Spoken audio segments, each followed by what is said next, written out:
Fox News Alert, a new theory on what caused one of the most horrific plane crashes ever caught on camera. Welcome to a brand new hour of America Live, everyone. I'm Megyn Kelly.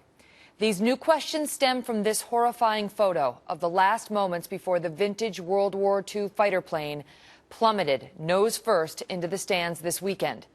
The critical part of this picture, the fact that you cannot see the pilot. Look here. 10 people have now died as a result of an accident at an air race in Nevada.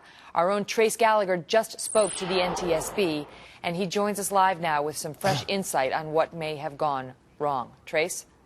And the NTSB, Megyn, is going to take a look at 3 pictures. I want to show you each one individually and show you why they're important. The first picture you can see here taken seconds before the crash. You see what's circled? It's something called the elevator trim tab. It's on the tail and it helps the plane fly straight and level. You can clearly see a chunk of that trim tab is missing. Some believe that maybe that could have pushed the plane into a steep ascent and into a stall, causing it to crash. The second picture, otherwise, people say that couldn't do it because it's not that big of a tail section. The next picture shows Jimmy Leeward, the pilot, on the ground right before he takes off. The reason this is important is you can clearly see through the glass cockpit that he's in there, wearing a helmet, a parachute, and that he is strapped in by a shoulder harness. Okay, that's important because as we go to the next picture, there are 2 important things. First, look at this. Again, seconds before the crash. The first circle is on the tail section of the landing gear. It should not be deployed. It should be tucked up underneath the belly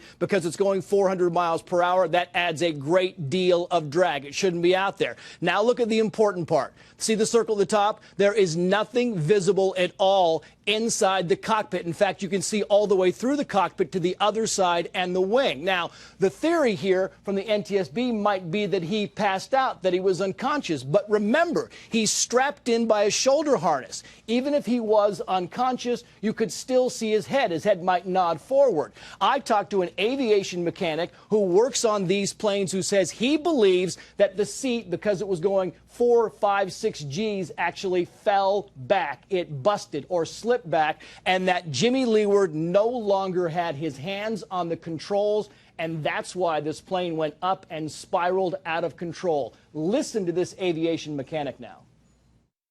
Here you've got a pilot laying on his back on a parachute.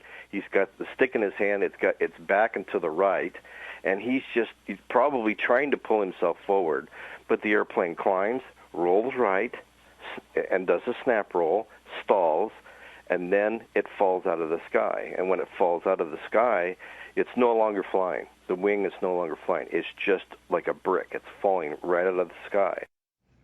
It falls like a brick out of the sky. The first thing they teach you, Megyn, when you learn how to fly is your seat has to be secured, because if the seat slides back, you have no access to the pedals, you have no access to the throttle or the stick. That's the key thing here. The NTSB will clearly take a look at this because that is a very plausible explanation, because you cannot see Jimmy Leeward at all in that cockpit seconds before the crash, and the plane goes right.